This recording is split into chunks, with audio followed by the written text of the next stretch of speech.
Welcome to Gruden's QB Camp with Hall of Famer Brett Favre. I've had 50 quarterbacks come through. I never had a Hall of Famer. It's only Brett can do. The one thing you could always do. Still on his feet. You could throw the rock, man. I could. You know, I made a living off that. Move around, make something happen with my arm. Look at the zip. Ever been an arm like this? A perfect pass. You're a gunslinger. I was. Brett I knew at an early age I had something that other guys did. Incredible. I may not let anybody know this, but my first thought was home run on every play. goes for the whole thing. Touchdown. Deep down the field. It is pulled in. The Packers win in overtime. A monumental milestone in a legendary career. Favre has passed Dan Marino. I felt like I can make throws that other guys can't. Brett Favre right on the money. I wanted people to watch me play, as I thought I could do something that was worth watching. This is unbelievable. Atlanta has selected Brett Favre, quarterback, Southern Mississippi. So Atlanta gets a favor by selecting Brett Favre. Jerry had his favorites, and I wasn't one of them. The first thing he says to me is, hey, Mississippi, what school are you from? And I said, I'm from Southern Miss. And he says, dang, we drafted the wrong guy. We wanted a guy from Mississippi State. That's the first thing he That's said? the first thing he said to me. So I'm thinking to myself, this is not getting off the way I'd hoped. And it was downhill from there. Best thing about my Falcon career is it got me to Green Bay. I'm the one that picked you up. You and I tell you, we go back longer than anyone. Yeah. Because the first day. I picked you up at the airport. And you and I, you would pull out tape for me. I mean, you were always a tape rat. I mean, you would soak it up. And you were coaching receivers. And you're right. You picked me up. You would, hey, here's some tape. I want you to just take a look at this throw. You can see it's August 3rd. It's 1992. Everybody has this tape, Favre. You'd come down here to one-on-one, and look at this drop. I mean, you take a 5-step one-hitch delivery, and look at the follow-through. I mean, you look like Nolan Ryan. I mean, boom! I mean, this is not West Coast offense. No. This is... I should have probably taken a little off of it. But, I mean, look at that. So Homer would start yelling at me, hey, put all the drops on a reel. This is my friend Jamie Holland out of Ohio State. He's trying to make the team. He's running a speed move on a dig. Look at the follow through. It's like the 9th inning, man. Yeah. Watch this ball. Look at Robert Brooks, my rookie split end down here out of South Carolina. You broke 2 of his fingers on his dig route. I mean, look at you throwing, man. I mean, these are not normal West Coast dig routes here. No. Well, look at the throw. I mean, my guy's getting his head out of the break, and this ball's coming in there like Goose Gossage or something, man. Remember Bill Schrader? I do. I mean, Bill, we had to pull the laces out of his chest between practices. Were you? Has there ever been an arm like this? I mean, I coached Jeff George. He was a #1 pick. I had Randall Cunningham, but these balls, doink. I mean, They got on you quick. I'd admit that. Yeah. What? But honestly, my philosophy kind of back then was, and this is crazy, but I was thinking, I got to do something that people go, wow. And if I just touch it on in there, anybody can do that. That was your thinking? That was my thinking. So you weren't trying to get me fired every time you came I down. wasn't trying to get, I wanted to, and I tell people this all the time. When I went out to practice, I wanted to wow people every time. Mm-hmm. And right or wrong, that's what I was trying to do.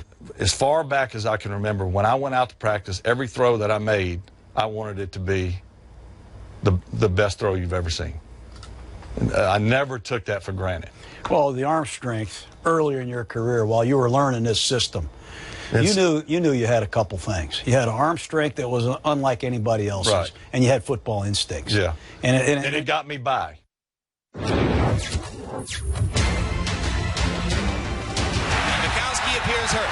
I think that might be it for him today. And in comes Brett Favre. Brett Favre will be the next quarterback. Favre throws down the middle and has a touchdown. Outstanding drive by Brett Favre. The Packers get it back, trailing by 6. Favre has his work cut out for him today. I'll be honest with you. I thought, this is perfect. This is perfect. And you know, it's funny. I played 20 years, the latter part of my career. And like when I went to Minnesota, I was in a similar situation against San Francisco, first home game in Minnesota, but I'm a lot older. And I remember running out on the field going, oh, we're here. I'm like, great situation. Couldn't ask for a better situation. So, you know, see how much you change over the years. I thought, what's the big deal? There's a lot to be said for that way of thinking rather than the other, seeing it as a coach. You know, you know what you're up against. I didn't care. Now, I got 100 years of this cut up, and normally the quarterbacks throw it right there and get the drill started. But not Brett Favre. He's going to throw it between the corner and the safety into cover 2. And you're throwing that javelin Goose Gossett ball that you threw on the practice field. Watch his arm strength. Watch this.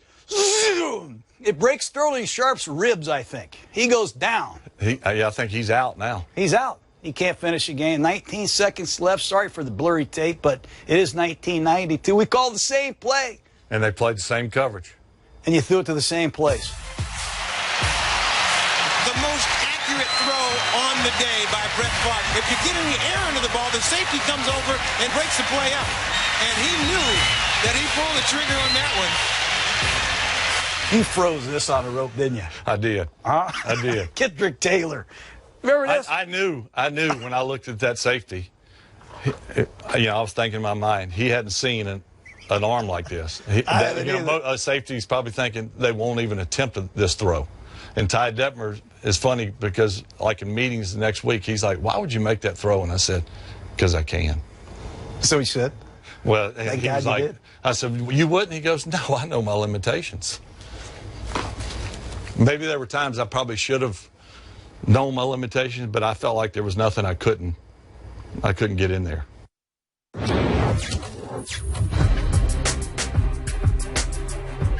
You're playing for your dad. You're running a wishbone. Dad, let's throw the ball. I knew at an early age I had something that other guys didn't. I knew I could throw. My whole career I played a lot like I did in high school. I made a living on plays like this, drawing them up in the dirt. That was the center who actually caught that ball, by the way.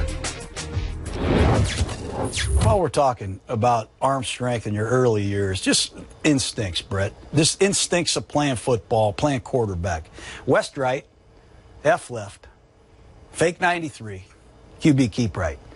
Hit Jamur in the flat. Or if you get out clean, throw it to Keith on the corner, right? Simple play, isn't it? Yeah. Just come out. Beautiful thing. Beautiful. Beautiful, Brett. Next week, though, we run the same play against the Rams. Same formation. It's West right. It's F left.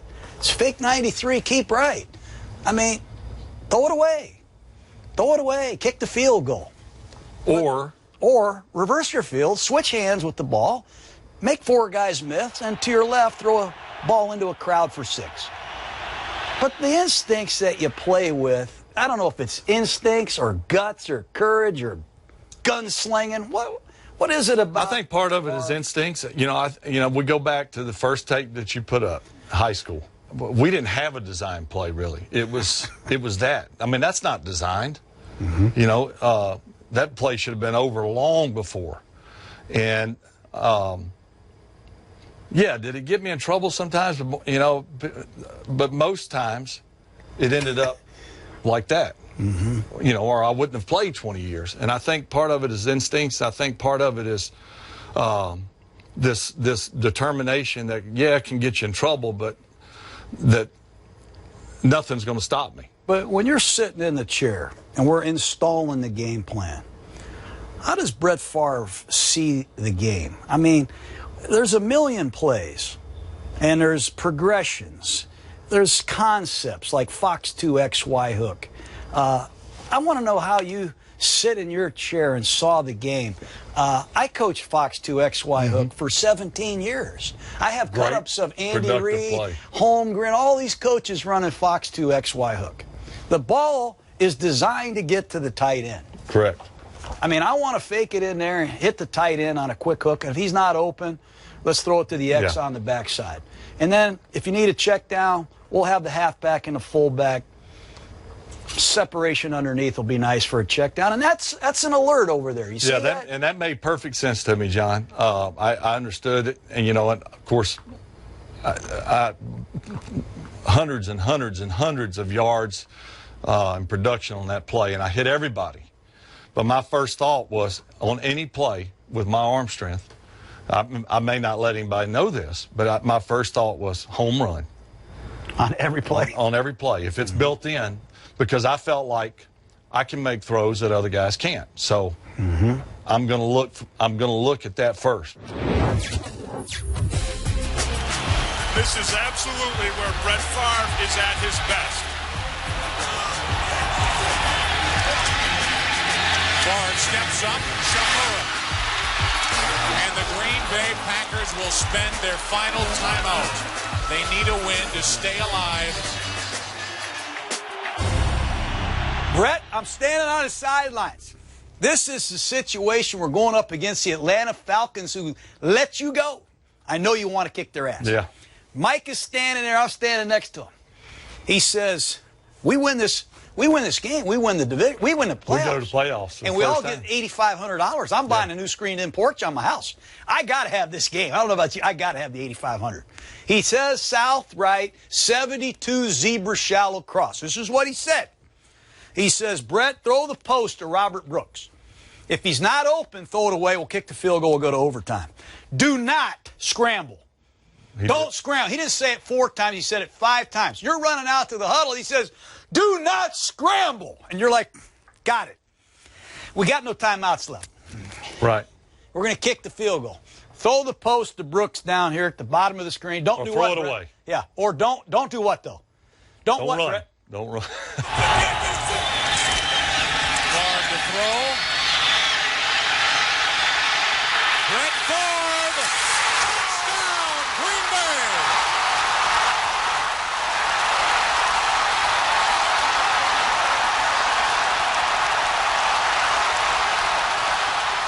Tell me about why you did this. What the hell's going on here? I don't know. What? It's $8,500, Favre. God bless you, brother. I think, and again, it's been a long time, but my intentions were to move around. Maybe something, I made a living off that. Before and definitely after. Move around, make something happen with my arm. And I saw an opening that I felt like I could get in. And Look at you. I mean, I'm thinking, good thing I got in. Coming up. And Favre throws, and that is caught by Wesley Walls. Holy moly. Well, boy. That is something.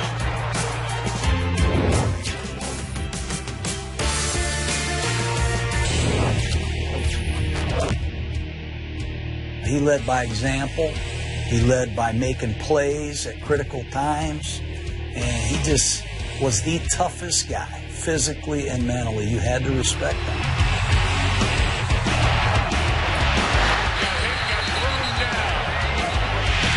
Boy, was he drilled. Personal foul. Roughing the passer. I just don't know how many of these hits Favre has taken this year. Through the mental turmoil, through the physical turmoil, the ankle spitting up blood, he still played at a high level. And that's a credit to him because he took a lot of punishment. All those things we looked at, the yards, the touchdowns, the wins, 297 straight regular season starts. By far the thing I'm most proud of, because that's hard to do, obviously, but along with that, you have to play at a level. Playing hurt, no one's going to say he's playing hurt, we'll let him play. You got to play well. Yeah. So on top of being injured, you got to play at a level. Just because you're playing hurt, don't give you an excuse. Mm-hmm. The coach, they get their ass fired over that. Mm-hmm. So I'm as proud of the fact that I endured through all that, but I also played at a good enough level consistently. That's hard to do healthy. When you got the bad ankle, you're spitting up the blood, you're not feeling good. Tell me about the mental toughness, too. I mean, a lot of guys would crumble. Yeah, I always tell people mentally, your mental toughness is probably way more important than the physical toughness. There has to come a point where, there is a point where we all say, that's it, I've had enough. I can't run another sprint. I can't lift another weight. I can't jog another step. I can't study any longer. Whatever that is, there's that. And then what do you do at that point? Nothing you can say will make me change. It's got to come deep within. And the tougher the situation, the more I felt like I was ready for the challenge. You got to be the most physical, tough guy that's walking around the face of the earth. Or the dumbest, or both. What is it about you? For more than anything, I love to play. And I always remembered how I got my job. The guy in front of me got hurt. And he never saw, and he probably thought, in a couple of weeks I'll be back. And he never got back on the field. I was never going to give someone that opportunity to take my spot. If I was going to play at all costs. First of all, because I love to play. It really was what I loved to do. Ooh, that was a bad one. Randall. Nice guy. His ankle is going to limit his mobility. Here comes the blitz. It's picked up. And is Brooks. And Brooks is going to score. He's bouncing around in there. He's stepping the way he has to. He's been moving in the pocket fine. I remember you had a bad ankle. You weren't going to play. And right. You came out on this game against the Bears. You threw 5 touchdown passes, and you really couldn't even walk. I remember watching you in pregame warm-up. I wasn't sure you could play. I wanted to play and win because I felt like that more than anything sets you apart. Anybody can do it when it's easy. That's the way I felt. That's right, man. Again, I didn't want to get hurt, but I said, you know what? Now is when we find out what I'm really made of, and I feel like I'm up for the challenge. Head in the chest, pounds him into the turf. Favre in trouble. Favre is going to return to the game here. You can't keep this guy out. He rolls right. He throws in zone touchdown. I remember Kevin Green. He hit you. Kevin Green's going to be standing there with you, getting the gold jacket. He knocked you out, man. And there's blood coming out of your mouth. That was a good one. I mean, he hits you harder than you can be hit. He knew it. He knew it. He buried you. Yeah. And you're laying there, and there's blood coming out of your face. And I swear, it's week 16. We got to have the win. And you come off the mat and throw a couple touchdown passes, hit Chamura, I think, on the next play. That was a big win for us. You're right. They were tough. You're one of those guys, like if you got in the ring and it's a 15-round fight, you're going 15 rounds, aren't you? No matter what. I was going, there was no way I was giving in. No way. No way. And maybe there were times maybe I should have. But then the end result, the reward is so much greater when you stick it out, as hard as it may be. But everybody wanted to knock you out of the game. I mean, that's how the game was played. Over time, as time passed, we got to get Favre out. The more they hit me, did they hurt? Of course they hurt. But it was a challenge for me I wanted those guys to know you had to bring more than that. Even though I was thinking, boy, I hope they don't bring any more.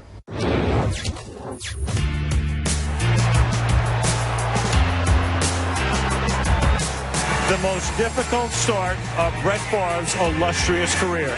Yesterday afternoon, Brett Favre's father, Irv, died. He has chosen to play. There's no roadmap for this. And Favre throws, and that is caught by Wesley Walls for a touchdown. Favre was 6 for 6 and a touchdown to Javon Walker. Holy moly. Oh, boy. That is something. The night you played in Oakland when you lost your dad, how'd you do that? How could you not only perform like this, but just the weight that was on your heart and knowing that your team needed you? How did you do this, Brett? It was a simple decision for me. My dad was obviously tough and loved football, loved to watch me play. There was no doubt whatsoever that I needed to play in that game. I mean, he would have kicked me right in the you-know-what if I wouldn't have. So the pressure was to play at a level that was never seen by me before, which is what I was hoping for. I wanted to honor him like no other. I remember warming up with Doug Peterson before the game, and I'm skipping it on the ground. I'm throwing it over his head. I could not throw the ball accurately, let alone I couldn't remember what plays. And I'd forgotten until I saw the first part of this clip. I'm playing with a broken thumb on my throwing hand. So, you know, I mean, it was tough. And I just remember thinking to myself, playing's not the problem. If I play and play like crap, I know what people say. Well, given the circumstances, I wanted to play at a level that was awesome, not seen. So I could not have asked for a better game. There were some throws I made in here. The pass to Wesley Walls, the first touchdown, is probably a top 2 or 3 throw that I've ever made. Because, you know, I knew exactly where I needed to put this, and when you watch this throw, rolling to my left, backing up. That's awesome, man. And I make another throw. The next it's like it came right out of heaven. I mean, it had to drop in like a butterfly with sore feet.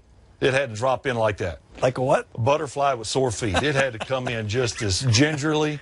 And this throw here, I mean, there was a lot of juice on that one. But there was also a couple throws that there's no way, like this one, we should have touched that ball. Yeah. I mean, it was a hope and a prayer if there ever was one. But yet the end result was we get it. So, you know, it was a collection of everything in this game. Now, but wouldn't it be fair for me to say I could have another 150 quarterbacks come through here? I might not ever find a guy with the combination of mental toughness and physical toughness of a Favre. Isn't that what, at the end of the day, 297 straight starts? Yeah, I'd like to think so, and I'm proud of that. I'm proud of the things that I've accomplished. Are there more polished quarterbacks? Absolutely. Are there, you know, if I was starting a team, who would I start it with? If I wanted someone who just is bound and determined to win at no cost, yeah, I start with me. I do one of these, and he would jump. I thought, that's pretty cool. That's awesome. Just stand back, watch. I'll run through the wall. Yeah, there was no way I was giving in. No way. Much more to come on Gruden's QB Camp with Brett Favre. I think it's a persona that he has. He likes to come across in a self-deprecating, hey, I'm just a simple guy from a simple place. But he's got a photographic memory. He can remember plays, formations. He does a lot of sophisticated things. And, man, did he do them well. Red right, 22 dancers, east stutter go. That's east right slot, F right. 200 jet. That's green right, Fox 2X1 hook. Just trips left, 300 jet. Call this formation. That's east left slot, F left, 300 jet. Red right, 22 Texas, and red. We can do it this way. Okay. This way.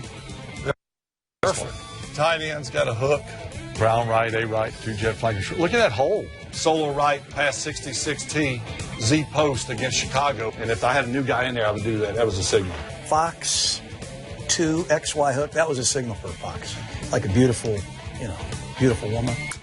We have a lot of signals we won't get into. Dance. Z stutter go. Z stutter go.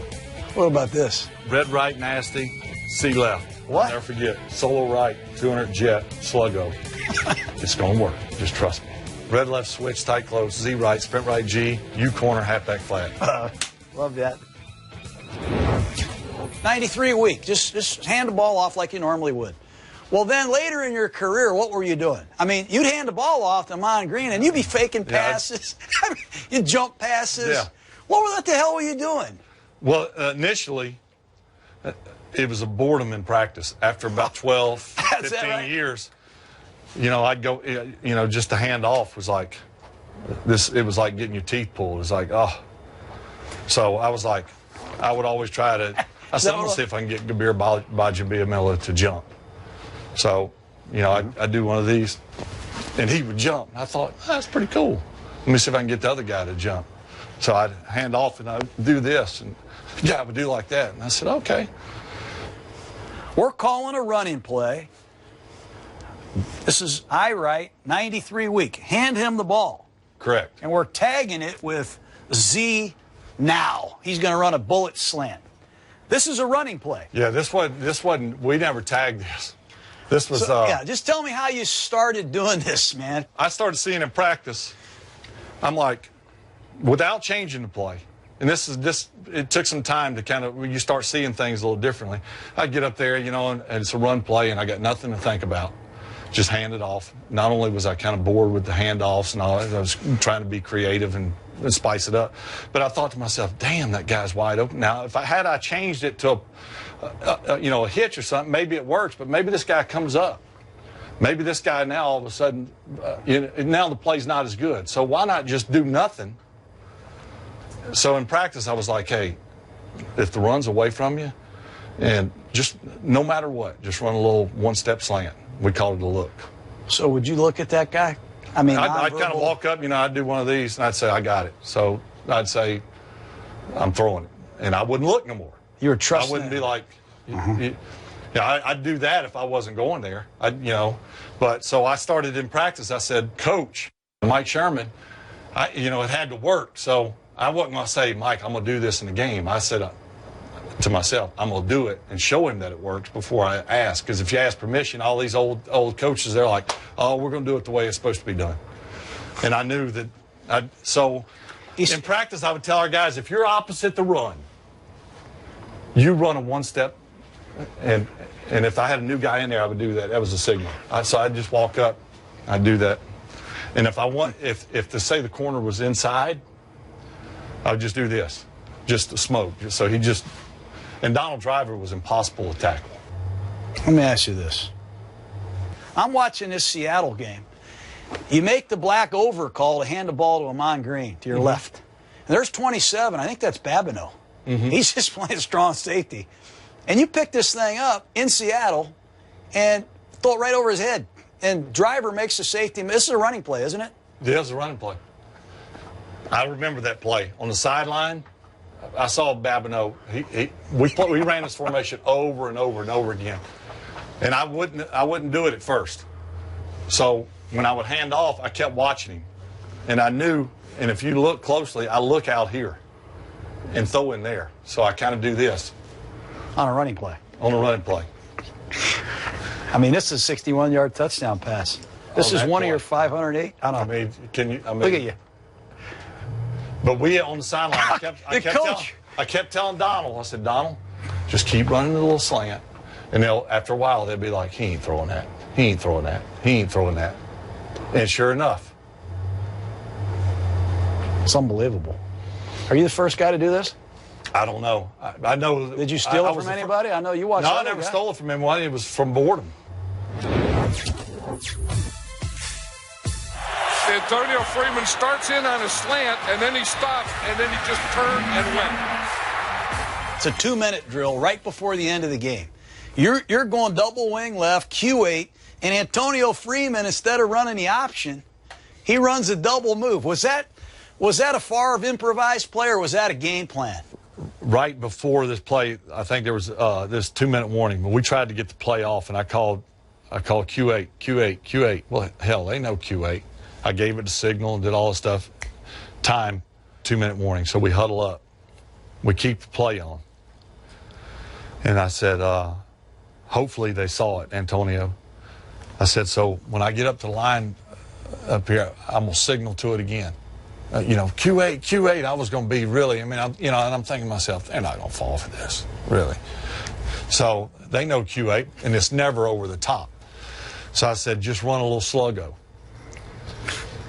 But we didn't tell nobody. Did you tell Holmgren? After. When I went to silent, he said, what the hell was that? He was almost, typical Mike, he was almost kind of mad, like, what the hell was that? Why didn't I know? But it was one of those things, when we were drawing it up in the dirt, so to speak, I'm thinking, this is too good to be true. I mean, it should work, but it's not going to work, We got a guest here that wants to come in and say hello to you. Cabbage! How you doing? Antonio Freeman. 56 touchdown passes you caught from this Brett Favre. Just talking about that tape. He told me how it happened. This from your recollection here. What happened on this thing? You do what your quarterback tells you if you want the ball, right? My quarterback came up to me. He said, listen, Free, we're going to run Q8. We're going to make it look everything like Q8. I'm going to give you the signal. We're going to run the routes. But instead, when you get to the option part of the route, I want you to veer out, and I'm going to pop it up in the back of the end zone. That's where the ball will be, so you'll have to find it. So you never practiced this play in your life? Never. That's the only time so when you come out of this thing, do you even know which shoulder to look over? Did you talk about that? No. No. I thought you guys practiced this thing for 100 years. And you're telling me this is some draw it in the dirt, Yeah. Hattiesburg, Mississippi special? Yeah. Emini Christmas. That was the beauty of playing with Brett, though. I mean, anything was possible. Hey, Free, hop in the front of the line. I want a Green Bay Packer 1997 vintage X-slant. Don't blow a knee out. I won't. Trust me. Oh, Free, it's so pretty. That's good for TV. Yep. That body catching, Freeman still body catching it. But he catches it, you know? Green 18 cent. Oh, God, it's so beautiful.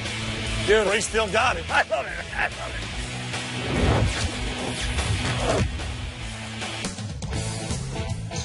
Throwing ain't the problem.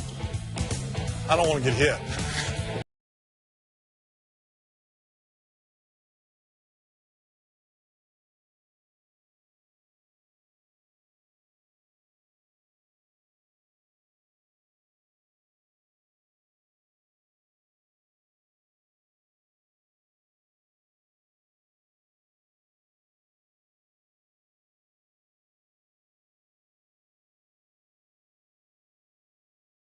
Three, nice shots in rhythm. And then maybe toward the end, if you could put a little Goose Gossage steam on that. I'd like to feel that. I'd like to feel the wrath.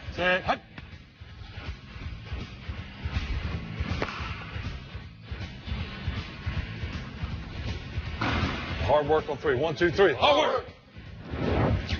I'd learned at an early level that never go, okay, I've arrived. I never arrived. And so when going back to what I told you earlier, when I went on the practice field in year 12, did I have to prove myself? No. But in my mind, I did.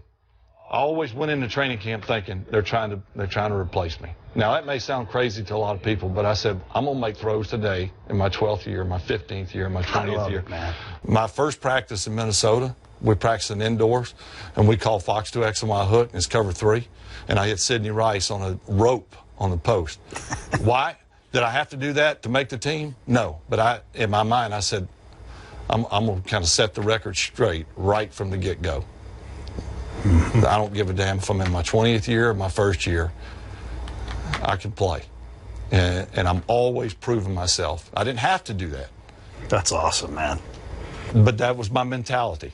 I never went in saying, I'm just going to half it today. I never did that. Didn't always play great, but I never half it. I love football more than anything. I've been accused of that my whole life. You'd be the one guy that likes football more than me. Am I right? No, I can't say that I like it more than you, but I had fun playing it, man. I really had a lot of fun. And I think, first of all, I think people are good enough to recognize when something's real and something's not real. And I look at that and I think, what the hell were you thinking? And that was just it.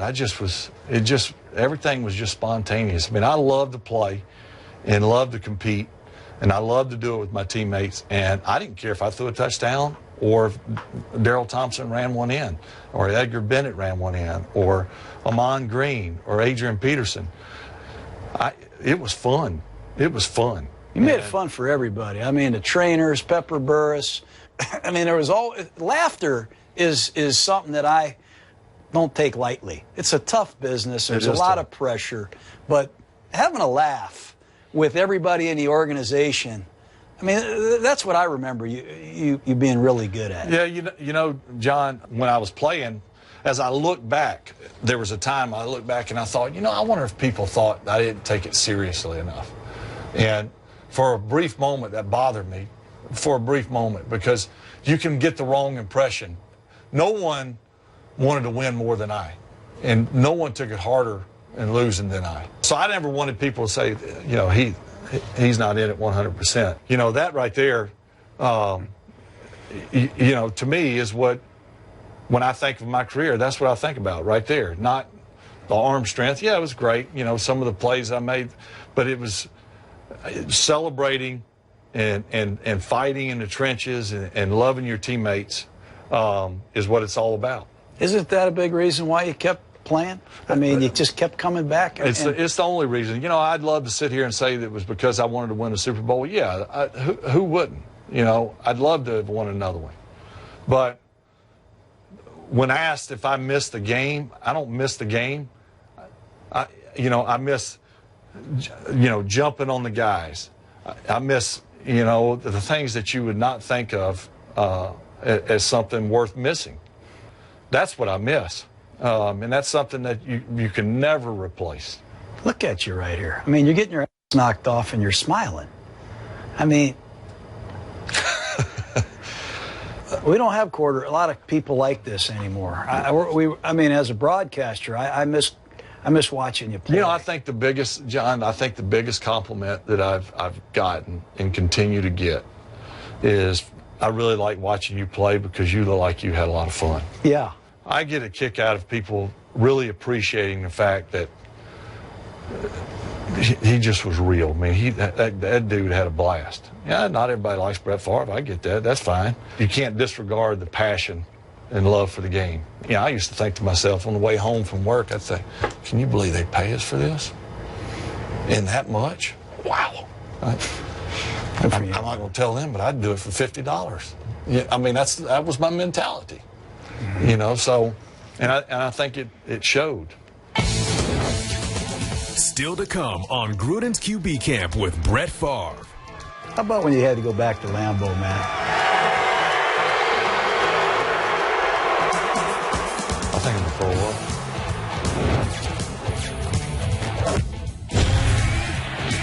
I wanted people to watch me play, and I thought I could do something that was worth watching. This is unbelievable.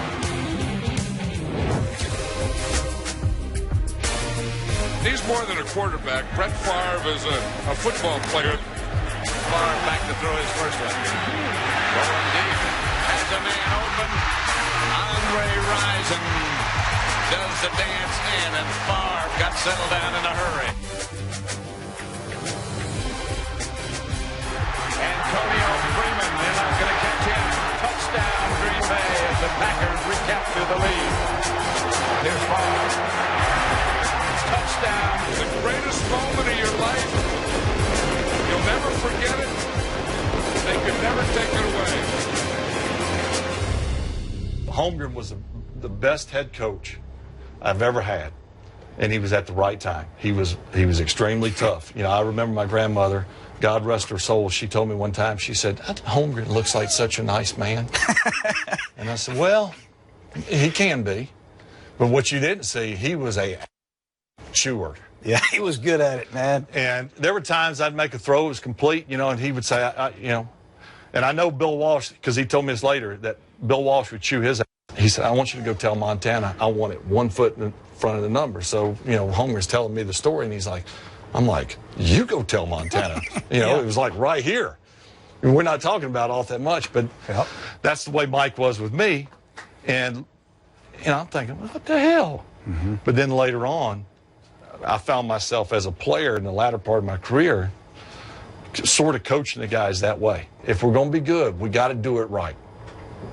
We got to do it right. And, I was thinking back to Holmgren. Honestly, about the time Mike left was about when I really started getting it. And that's what was disheartening about it. I regret the fact that we didn't have many more years together because I think we could have won some more championships. The moment has arrived. The Minnesota Vikings and Brett Favre against the Green Bay Packers.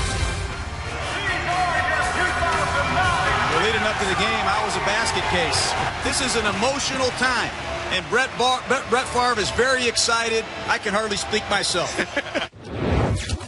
I did the cut-in for this game. We're in a pregame thing. I was so excited for this game, I couldn't even pronounce your name. I couldn't even talk. I mean, the electricity. Oh, it was unbelievable. And in my heart, I kind of knew how you felt. Yeah. Sitting in that hotel in Minnesota, and I was like, this is the longest day ever. It just built, and it just built, and to a point where I'm like, I can't handle it. And I said, yeah, I'm going to do everything. Not that I wouldn't do that anyway. I'm going to do everything I can to kick their everything I can. And that may not be much. I don't know. But I cannot explain to you how nervous I was before this game. There's nothing textbook about this. Looking left, giving ground. That's amazing.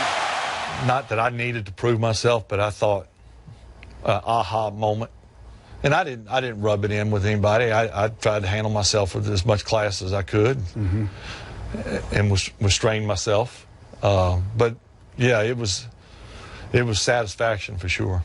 How about when you had to go back to Lambeau, man? It was such a weird feeling. It started to hit me. I was like, I think I'm gonna throw up. And then when I walk out here, it was the loudest booing roar I'd ever heard. I kind of took a little pride in that. Favre guns it over the middle. It's caught and into the end zone.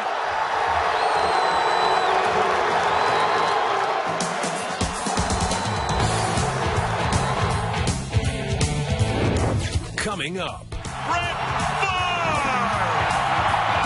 Yeah, I'm in the hall with you, but I'll always be below you.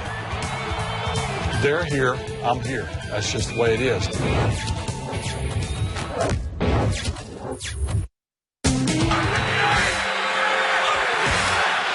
looking, drills the middle. He's got Jennings back there. And there it is, a monumental milestone in a legendary career. It goes without saying that how much of an honor and a privilege it is for me to even be mentioned in the same breath as a guy like Dan Marino, in my opinion, the greatest passer of all time. So, Dan. That year, I broke the record. I won an ESPY, and I remember saying it to ESPYs, more than the record itself, the person who had it is even more special. To pass Dan Marino, are you kidding me? I mean, for a little boy from South Mississippi who never threw the ball, and maybe the greatest pure passer in history, does that make me a better passer than him? Absolutely not. But it puts me in a status that that only he has. That was really, really special. We've talked about a lot of stuff today, bro. We ain't really talked about the Hall of Fame. What makes Brett Favre a first ballot Hall of Famer?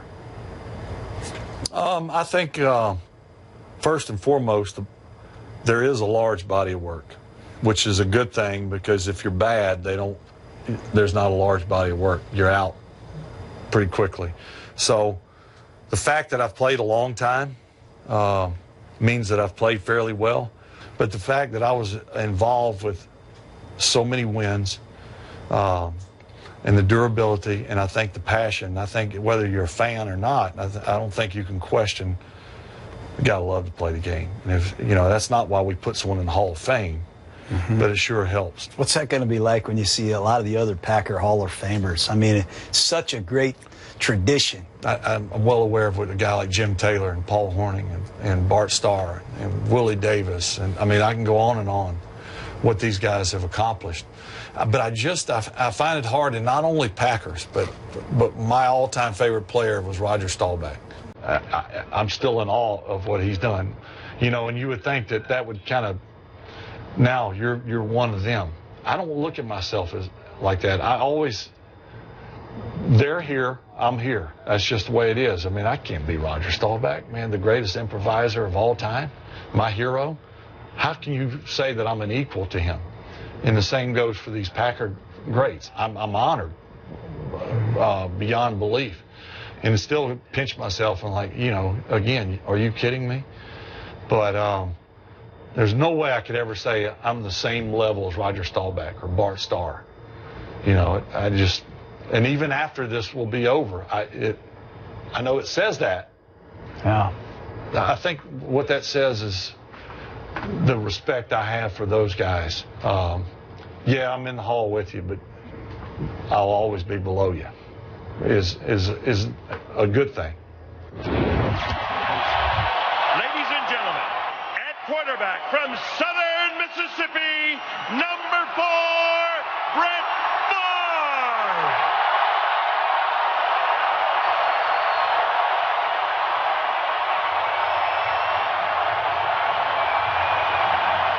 Your message to the Packer Nation, Lambeau Field. What do you say to all your fans, man?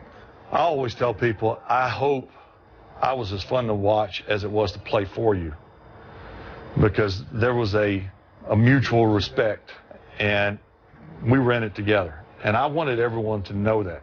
You know, I remember telling Aaron Brooks a long time ago when he came as a quarterback with us, he said, Jimmy, what's really important? You know, we were watching film together or something. I said, know everybody's name in this building. And, you know, he's thinking I was going to give him some, you know, read coverage. You want people to like you. You want to be genuine. It'll come back to haunt you, or it'll be a huge asset. And that Green Bay there's no better place for that. Mm-hmm. Those people were born and raised. They take pride in that place, and it was an honor to play for them.